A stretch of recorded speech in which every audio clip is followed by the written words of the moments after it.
Ne dis pas à ton prochain, va et reviens demain. Je donnerai quand tu as de quoi lui donner. Tu as le pouvoir d'aider un homme, mais tu lui dis, reviens demain. C'est de la procrastination dans la charité. Tu as le pouvoir de faire une chose, mais tu dis, je la ferai demain. Ça, c'est la procrastination. Lorsque tu es capable de faire le bien aujourd'hui, fais ce bien aujourd'hui et pas demain. Alléluia. Utilise le nom de Jésus. Il y a des choses dans la vie, même si tu pries, tu dois aussi te lever et travailler. Tu dois te lever et bosser. Tu dois te lever, épargner et investir. Tu dois te lever et réfléchir. Tu dois te lever et aller chercher le boulot. Ne soyez pas des gens qui prient seulement et puis vous attendez que le boulot vienne. Même si quelqu'un a témoigné que le boulot est venu, c'est une exception. Je dis c'est une exception. Le boulot aujourd'hui, tu dois le chercher. 1 Samuel 17, verset 16. Vous y êtes? 1, 2, 3. Allons-y. Le Philistin s'avançait matin et soir. Il s'agit de Goliath. Et il se présenta pendant 40 jours. Isaïe dit à David, son fils, « Prends pour tes frères cet épha de grains rôtis et ces 10 pains, et cours au camp vers tes frères. Porte aussi ces 10 fromages au chef de leurs milliers. Tu verras si tes frères se portent bien et tu m'en donneras les nouvelles sûres. » Ils sont avec Saoul et tous les hommes d'Israël dans la vallée des Térébintes, faisant la guerre aux Philistins. David se leva de bon matin. Il laissa les brebis à un gardien, prit sa charge et partit comme Isaïe le lui avait ordonné. Lorsqu'il arriva au camp, l'armée était en marche pour se ranger en bataille et pousser des cris de guerre. Israël et les Philistins se formèrent en bataille, armée contre armée. David remit les objets qu'il portait entre les mains du gardien des bagages et courut vers les rangs de l'armée. Aussitôt arrivé, il demanda à ses frères comment ils se portaient. Tandis qu'il parlait avec eux, voici le Philistin de Gath, nommé Goliath, s'avança entre les deux armées, hors des rangs des Philistins. Il tint les mêmes discours que précédemment et David les entendit. À la vue de cet homme, tous ceux d'Israël s'enfuirent devant lui et furent saisis d'une grande crainte. Chacun disait, « Avez-vous vu s'avancer cet homme? C'est pour jeter à Israël un défi qui s'est avancé. Si quelqu'un le tue, le roi le comblera de richesses, il lui donnera sa fille et il affranchira la maison de son père en Israël. » David dit aux hommes qui se trouvaient près de lui, « Que fera-t-on à celui qui tuera ce Philistin et qui ôtera l'opprobre de dessus Israël? Qui est donc ce Philistin? C'est un circoncis pour insulter l'armée du Dieu vivant. » Le peuple répétant les mêmes choses lui dit, « C'est ainsi que l'on fera celui qui le tuera. » Acclamons la parole du Seigneur. Asseyez-vous, s'il vous plaît. Le thème de mon message à ce culte de projet, c'est « Aujourd'hui, pas demain ». Tu peux le dire? Plus fort? Aujourd'hui, pas demain. Amen. C'est la suite des enseignements qui ont été donnés précédemment sur comment vaincre la procrastination. Qu'est-ce que la procrastination? Ne soyez pas impressionnés par ce mot compliqué. La procrastination, c'est une tendance dangereuse de toujours reporter à demain ce que tu peux faire aujourd'hui. Une tendance maladive de reporter toujours à demain ce que tu peux faire aujourd'hui. Tu peux reporter à demain ce que tu ne peux pas faire aujourd'hui. En attendant la force, le pouvoir de le faire, les moyens de le faire.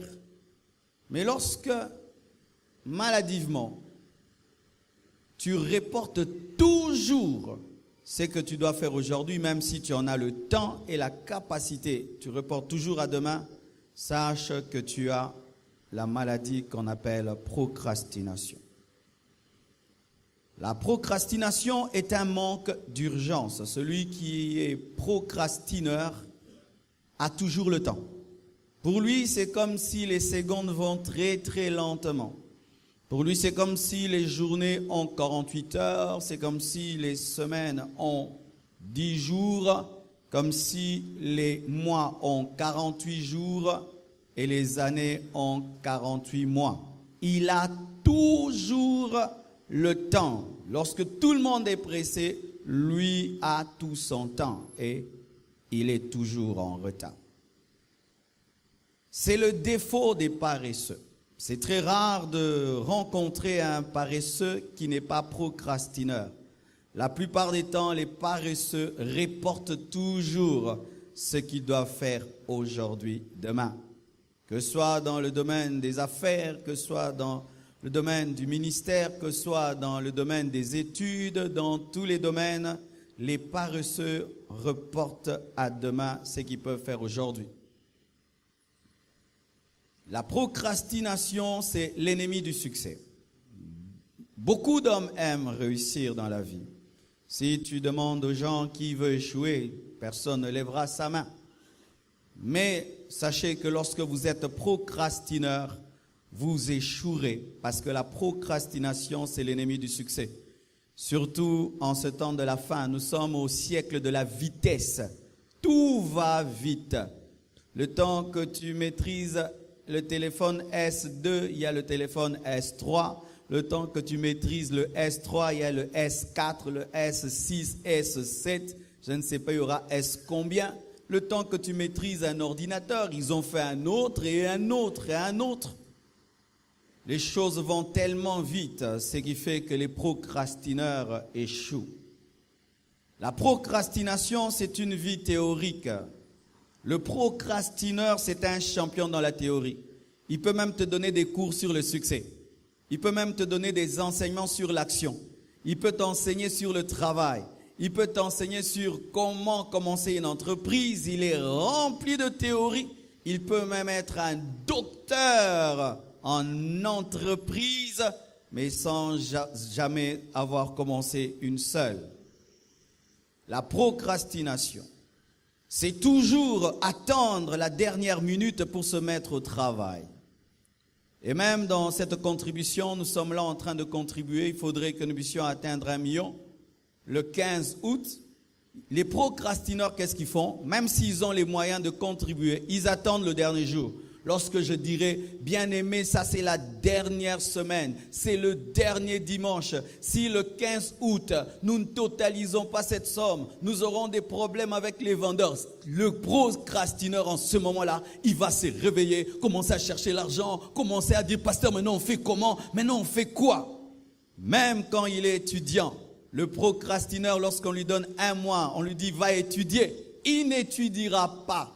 Il attendra la veille pour étudier. Et là, il va vouloir en 1 heure maîtriser un syllabus de 60 pages. Il voudrait être le meilleur étudiant. Mais en quelques minutes, le procrastineur attend toujours la dernière minute pour se réveiller. Le procrastineur, c'est un perfectionniste c'est quelqu'un qui a un perfectionnisme qui l'empêche de travailler. Être perfectionniste n'est pas une mauvaise chose, mais certains sont des perfectionnistes paresseux.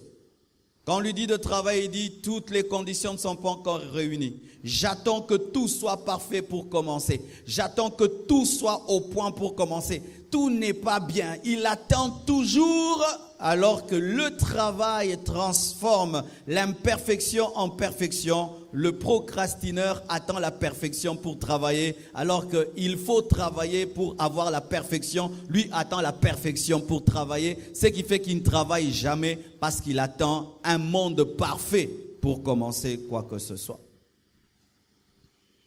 Et la Bible dans Proverbe 3, verset 27, nous dit « Ne refuse pas un bienfait à celui qui y a droit, quand tu as le pouvoir de l'accorder. » Un exemple clair de la procrastination. Ne dis pas à ton prochain « Va et reviens demain, je donnerai quand tu as de quoi lui donner. » Tu as le pouvoir d'aider un homme, mais tu lui dis « Reviens demain. » c'est de la procrastination dans la charité. Tu as le pouvoir de faire une chose, mais tu dis, je la ferai demain. Ça, c'est la procrastination. Lorsque tu es capable de faire le bien aujourd'hui, fais ce bien aujourd'hui et pas demain. Alléluia.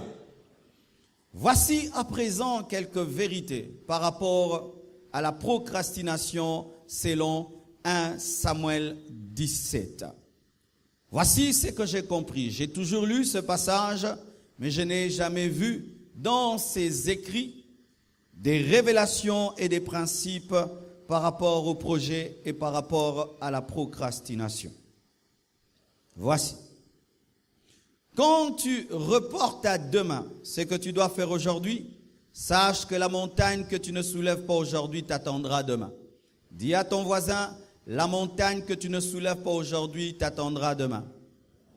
Dis-lui encore, la montagne que tu ne soulèves pas aujourd'hui t'attendra demain. Dis-lui bien, la montagne que tu ne soulèves pas aujourd'hui t'attendra demain. Amen. La montagne pour Israël, c'était Goliath. Goliath était un homme fort, un homme puissant. C'était un homme qui les terrorisait. La Bible nous dit qu'il les insultait matin, soir pendant 40 jours. Et je m'imagine et je suppose que les militaires israélites, chaque soir lorsqu'ils allaient dormir, ils rêvaient que le matin, Goliath soit mort, paralysé et qu'il les fuit. Amen. Ils ne l'ont pas combattu, ils ne l'ont pas tué, mais je crois qu'ils pensaient qu'un jour il va se fatiguer de les insulter pour passer à autre chose. Mais la Bible nous dit que cela n'a pas fait une semaine, cela a fait 40 jours en train d'être insultés. Pourquoi? Parce que les Juifs pensaient que Goliath disparaîtra, que la montagne se déplacera d'elle-même. Bien-aimé, lorsque tu reportes tes projets, lorsque tu reportes ton action d'aujourd'hui à demain, sache que la montagne que tu n'as pas déplacée t'attendra demain. Amen. Ta vie ne changera pas parce que tu dors et tu te réveilles. Ta vie ne changera pas parce qu'on tourne les pages d'un calendrier. Ta vie ne changera pas parce que tu fêtes tes anniversaires. Il y a des gens qui pensent que plus ils vieillissent, plus ils s'approchent de la richesse. Archi faux. Il y a des hommes très âgés et très pauvres. Alléluia. Il y a des gens qui supposent que un jour meilleur arrivera alors qu'ils n'ont rien fait. Archi faux. Bien-aimés frères et sœurs, la montagne ne se déplace pas elle-même. Goliath n'a pas un esprit de suicide. Pour se tuer, tu dois le tuer. Goliath ne souffre jamais de malaria, jamais de crise cardiaque. Lui, il ne meurt que si tu le tues. Si tu ne le tues pas, il ne peut pas mourir. Et il y a un défi dans ta vie qui ne se déplacera pas, qui ne bougera même pas si tu ne le tues avec une pierre. Bien-aimé, chaque fois que tu refuses d'agir parce que tu attends que les choses changent, tu es en train d'entasser les défis et les défis d'hier vont rencontrer ceux d'avant-hier et tu auras un embouteillage de défis et tu auras du mal à régler un problème qui était facile parce que tu as cru que tes fêtes d'anniversaire changent la vie. Alléluia. Bien-aimés frères et sœurs, si tu n'as pas tué Goliath lundi, mardi sera devant ta porte. Si tu n'as pas tué Goliath à l'âge de 18 ans, il sera devant toi à l'âge de 20 ans. Si tu ne tues pas Goliath à l'âge de 30 ans, il sera là à l'âge de 40 ans. Si tu ne tues pas Goliath à l'âge de 50 ans, jusqu'à ta mort, il sera là. C'est pourquoi, bien-aimé, si tu vois Goliath devant toi, tue-le. Tue-le, ne va pas dormir. Le matin, il va encore t'insulter. Ce n'est pas le jour qui tue Goliath, c'est la pierre qui le tue. Oh, alléluia! Beaucoup d'hommes et de femmes échouent dans la vie parce qu'ils pensent que ils peuvent nier leurs problèmes et les problèmes seront résolus. Ils ont ce qu'on appelle la politique de l'autruche. L'autruche, quand elle a des problèmes, elle se cache la tête dans le sable, mais laisse tout le reste dehors. Et l'autruche pense que le fait que la tête est cachée, tout le reste est caché, alors que ce n'est pas parce que tu ne vois pas qu'on ne te voit pas. Ce n'est pas parce que tu nies tes problèmes que tes problèmes t'ont oublié. Ce n'est pas parce que tu nies que tu as grandi que la vie ne sait pas que tu as grandi. Tu vas remarquer, pendant que tu refuses de grandir, la vie va te dire que tu as grandi. Les gens qui t'aidaient ne vont plus t'aider parce qu'ils considèrent que tu es assez fort pour prendre soin de toi. Alléluia. Goliath ne meurt pas dans le sommeil, il meurt lorsque tu l'affrontes sur le champ de guerre. Levez-vous dans vos vies, affrontez vos problèmes. Et vous ne venez pas à l'église pour oublier vos problèmes. Vous venez à l'église pour être armé afin d'affronter vos problèmes. L'église, ce n'est pas l'opium du peuple. Amen. Hein? Je ne suis pas un pasteur qui endort les fidèles où vous devez prier, vous oubliez que votre pays a des problèmes. Votre pays a des problèmes. Le Congo a des problèmes. Le Congo a des problèmes. Vous devez aussi affronter ça. Vous voulez m'arrêter?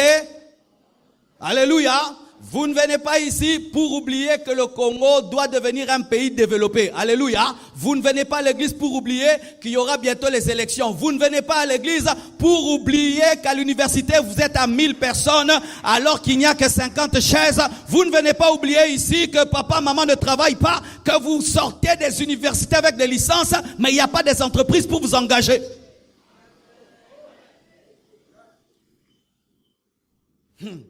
Nier Goliath ne tue pas Goliath. C'est seulement affronter Goliath qui tue Goliath. Qui ont des défis ici? Si tu n'en as pas, il faut sortir et rentrer à la maison. Moi, je prêche aux gens qui ont des défis. Alléluia. Si tu n'as pas de défi, il faut mourir. Seuls les morts n'ont pas de défi. Et d'ailleurs, le mort a un défi, pourrir très rapidement et devenir de la poussière, enfin qu'on ne voie même pas ses os. Le défi que tu as, que ce soit un défi dans le ministère, que ce soit un défi dans ton couple, un défi dans tes études, un défi dans tes affaires, exige une chose, tu dois l'affronter comme un homme, l'affronter comme une femme et arrêter de dormir tout le temps parce que tu as des problèmes. Il y a des gens, quand ils ont des problèmes, qu'est-ce qu'ils font? Ils vont dormir. Ils vont dormir. Makambele Kinga, ils vont dormir. Bien aimé, le sommeil ne résout aucun problème, à moins que tu sois un philosophe. Alléluia, tu ne fais que dormir. Quand tu as des problèmes, qu'est-ce que tu fais? Tu dors et tu dors et tu dors et tu penses qu'en dormant, Goliath mourra. Non, 40 jours de suite, il t'insultera. Matin, soir, cure. Aïe, aïe, aïe, est-ce que je peux parler? Goliath est un stratège. Le matin, il t'insulte pour détruire toute la journée. Et le soir, il t'insulte pour détruire ta nuit. Comme ça, tu rêves de lui, tu as des cauchemars de Goliath. Et pendant toute la journée, il est en train d'hanter tes pensées. Alors, tu l'es très tôt matin pour qu'il ne puisse pas détruire ta journée. Alléluia! Deuxièmement, au lieu de reporter à demain ton projet, sache que les montagnes ne se soulèvent pas toutes seules. Il y aura toujours ta part. Je dis, il y aura toujours ta part. Il y aura toujours ta part. Ne dis pas Dieu va s'en occuper.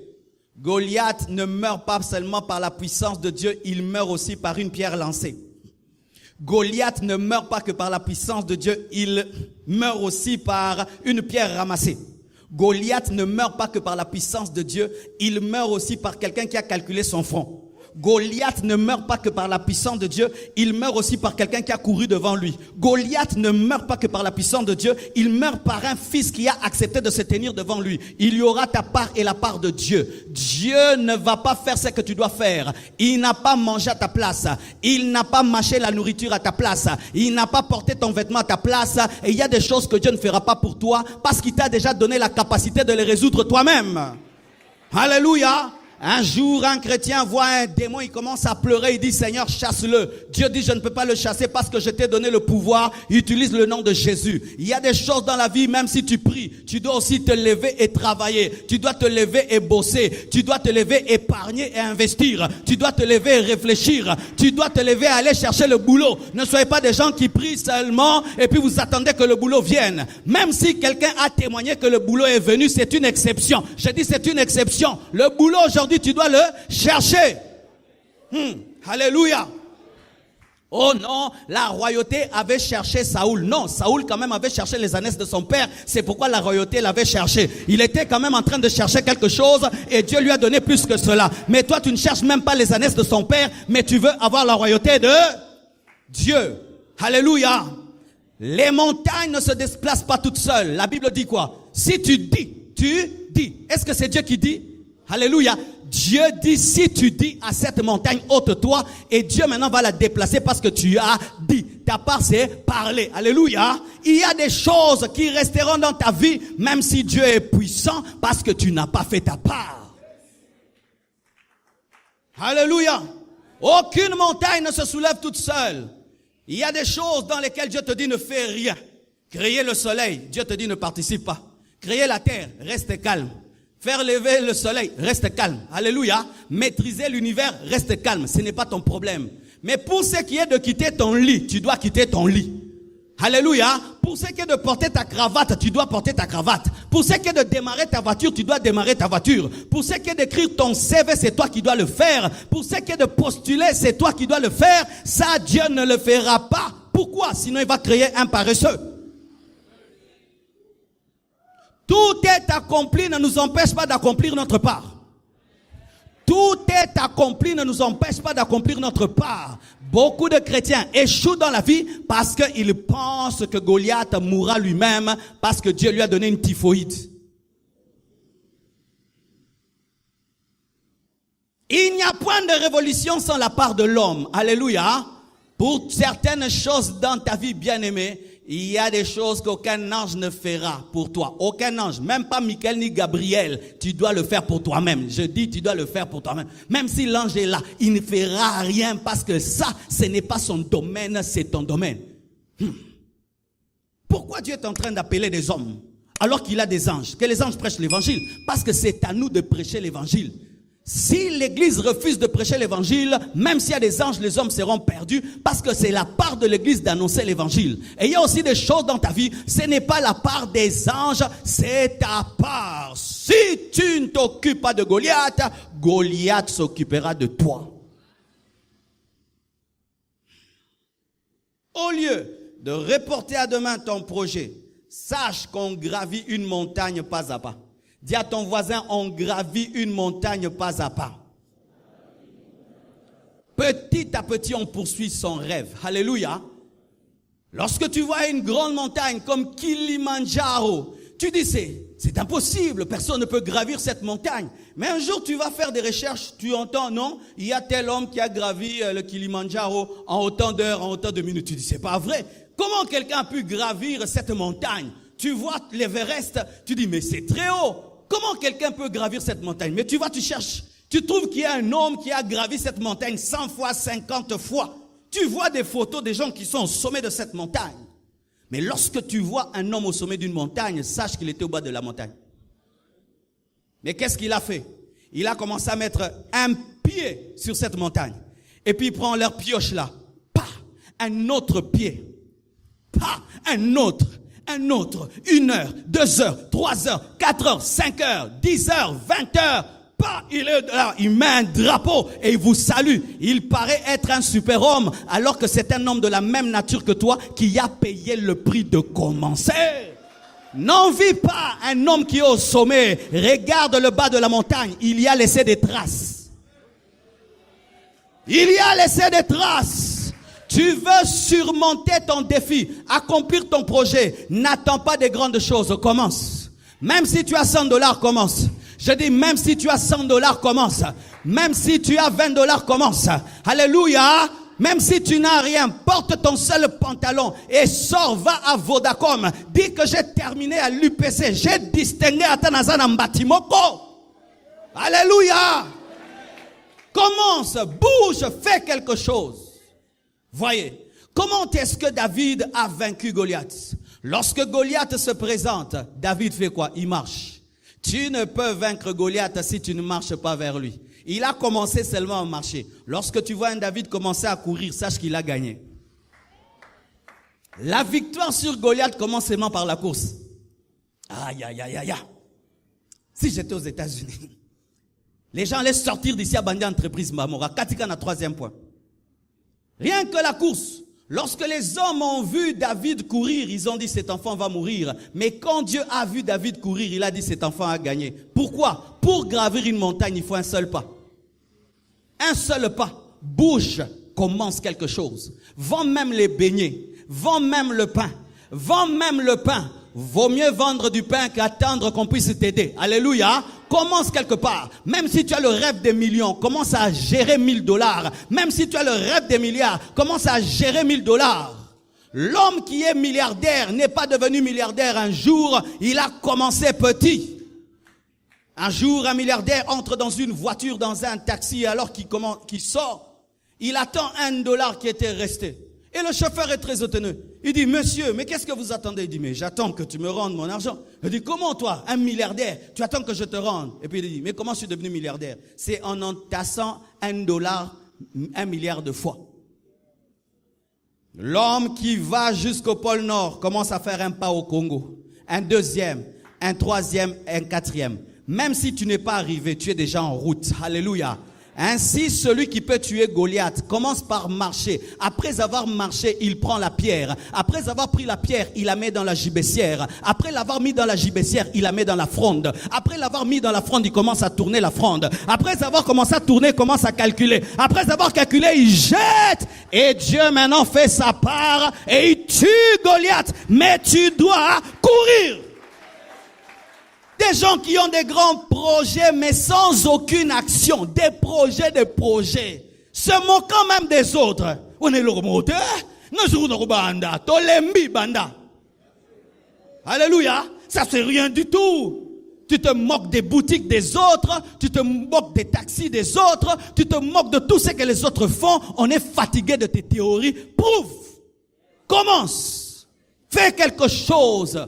Bien-aimé, c'est dans l'action que tu rencontreras le miracle. La Bible dit, voici les signes qui accompagneront ceux qui auront cru. On n'accompagne que celui qui bouge. On n'accompagne que celui qui bouge. On n'accompagne jamais celui qui est assis. Pour parler de l'accompagnement, il faut parler du mouvement.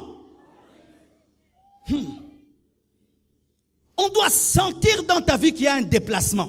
Lorsqu'on te voit, on sent, il est en train de bouger. Il est en train d'aller vers quelque chose. Ne sois jamais statique. Tu échoueras dans la vie. La Bible nous dit, lorsque Goliath seulement a marché, David a couru. Il a couru. Pourquoi? Il voulait vite remporter la victoire. Alléluia. Et encore, quand tu es impressionné par la taille du défi, et tu veux reporter à demain ton projet, sache qu'aucune montagne ne touche le ciel. Dis à ton voisin, aucune montagne ne touche le ciel. La montagne semble toucher le ciel pour un enfant. Lorsqu'un enfant regarde une grande montagne, il pense que la montagne touche le ciel. Et les Israélites, c'était des enfants. Ils pensaient que Goliath touchait le ciel. Mais David, qui était mature et qui était plus grand que Goliath, a pu voir qu'il ne touchait pas le ciel parce que c'était un adorateur. C'est pourquoi jamais David n'a appelé Goliath géant, mais il a toujours appelé incirconcis parce que pour lui, c'était un chien. Ta vision de Goliath va déterminer les armes que tu vas utiliser. Saoul pensait que Goliath était un géant, c'est pourquoi il avait le casque, il avait l'épée. Mais David ne considérait pas Goliath comme un géant, c'est pourquoi il avait la pierre et il avait le bâton parce que c'était un chien et on tape le chien avec une pierre et avec un bâton. Si tu crois que c'est possible, tu auras le langage du possible. Mais si tu crois que c'est impossible, tu voudras le tuer avec l'épée alors que c'est un chien. Il ne faut même pas te donner la peine d'utiliser des épées pour un chien parce qu'il faut seulement un bâton et il faut une pierre. Est-ce que tu crois que ton projet est possible? Qui croit ça? Est-ce que tu crois que ce Goliath peut tomber? Qui croit ça? Dieu ne crée aucun homme pour échouer. Dieu n'envoie aucun homme sur la terre pour échouer. Même si c'est dur, ce n'est pas l'échec. Je dis même si c'est dur, ce n'est pas l'échec. L'échec, c'est lorsque tu crois que Goliath va te taper. Mais si pendant un temps il t'insulte, tu peux croire qu'un jour il peut tomber. Est-ce que tu crois que c'est possible? Cette entreprise que tu as dans ton ordinateur, ce projet que tu as sur papier, est-ce que tu crois que tu finiras tes études? Est-ce que tu crois que tu auras un doctorat? Est-ce que tu crois que cela va arriver? Si tu crois, tu auras l'attitude de celui qui croit. Tu vas utiliser la pierre et le bâton. La pierre et le bâton, ce sont des armes de facilité. L'homme qui croit que son projet est possible, il en parle facilement. Pourquoi? Il croit que cela se fera. Ce Goliath que vous appelez géant, c'est un chien. Aucune montagne ne touche le ciel. Et regarde autour de toi. Ce que tu appelles impossible, d'autres l'ont fait, n'est-ce pas? Alors, est-ce que ce sont des surhommes? Ce sont des hommes de la même nature que toi. Chaque fois dans la vie que tu es impressionné par quelque chose, va vérifier s'il y a un homme qui l'a déjà fait. Si un homme l'a fait, tu le feras. S'il a le sang, tu as le sang. S'il a la chair, tu as la chair. S'il a des pieds, tu as des pieds. Alléluia. S'il a Jésus, tu as Jésus. S'il a le Saint-Esprit, tu as le Saint-Esprit. S'il a des promesses, tu as des promesses. S'il y a un tombeau vide pour lui, il y a aussi un tombeau vide pour toi. Tu n'es pas venu sur la terre afin de devenir l'historien des miracles des autres, le journaliste des miracles des autres, mais tu es venu sur la terre afin d'accomplir aussi ton plan. Alléluia.